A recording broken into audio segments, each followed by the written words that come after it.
Magandang umaga mga karobi. Dito tayo magsisimula. Calak exit. Around 6 AM na, kita pa ang sunrise. Yung mga tropa natin nakapost, kumakaway sa camera. Ganito ang simula ng ride na may saysay. Hindi minamadali. Hindi maingay. Pero ramdam mo ang energy. Sa ganitong umaga, alam mong magiging maayos ang araw. Umalis na kami. Pasok ng Calax. Sa likod namin sumisikat yung araw. Walang traffic. Presko pa ang hangin. 7 riders lang ang sabay-sabay dito. Yung iba, diretso na sa venue. Iba-iba man ang starting point, iisa ang pupuntahan. Formation, tamang distansya, chill pero controlled.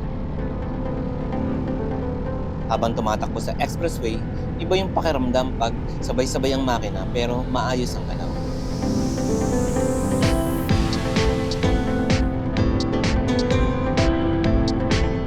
Paglabas ng silang exit, 2 kilometro na lang ang bagong municipal hall. Simple route, diretsong biyahe.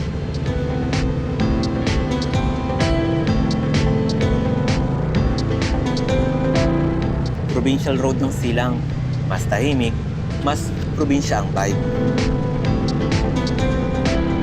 Nakapin sa Waze ang municipal hall pero muntikan pa kami lumampas. Lumang building pala yung nakasave. Classic!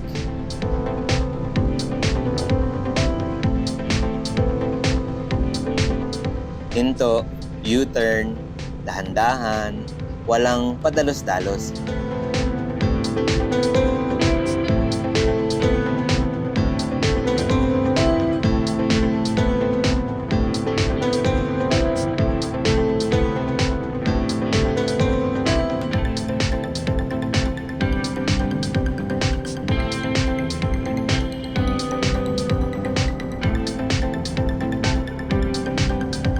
Pagpasok sa venue, isa-isa ang parking. Ina-assist ng organizers. May kasama na naunang dumating taga Cavite, first man on site. At kahit D400 East Riders Club kami, open ang grupo sa lahat, basta naka-Dominar. At kahit nag-upgrade ka na ng motor, kung dito ka nagsimula, welcome ka pa rin. Mas mahalaga ang samahan kaysa displacement. Habang naghihintay magsimula ang parade, ulitan muna. Tawanan, kwentuhan, registration. Makikita mo ang iba't ibang big bike, iba't ibang brand, iba't ibang style. Habang hinihintay ang ibang grupo, kain muna sa karinderya sa harap. Simpleng pagkain, walang arte, hindi laging cafe. Minsan, karinderya. May dumating na malaking grupo, ramdam mo agad ang presence. Ang dami nila mga karobi.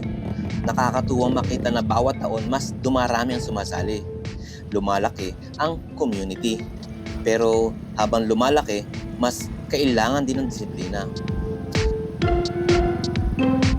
Nasa dulo kami ng pila kaya pumunta ako sa entrance para abangan ang mga riders na nakapila palabas ng municipal hall.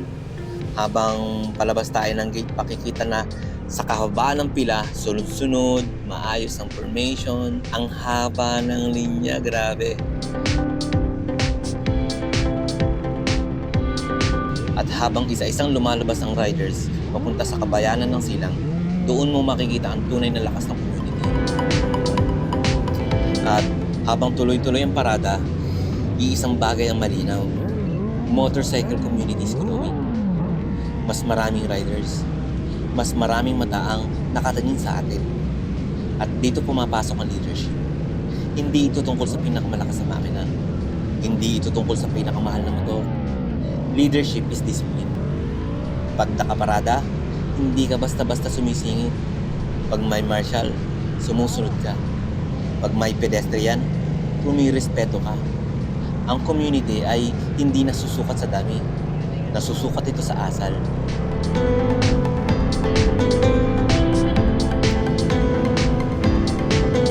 At habang nasa likod ko ang police mobile, ramdam mong organized ang galaw.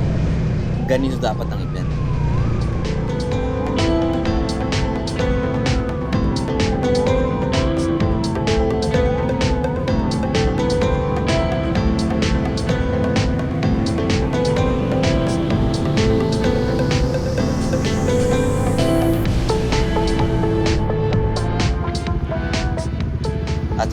naka-stop tayo sandali at inaayos ng marshal ang formation, kita sa kabilang lane ang mahabang hanay ng riders. Pantay, maayos, disiplinado. Ang gandang tingnan mga karobi, hindi dahil sa ingay, kundi dahil sa linya, sa ayos, sa respeto sa kalsada. At habang papalapit kami pabalik sa venue, malinaw ang isang bagay. Ang tunay na rider, hindi lang marunong magpatakbo, marunong sumunod, marunong rumispeto, marunong maging halimbawa. Mga karobi, ride safe, ride right, be the standard.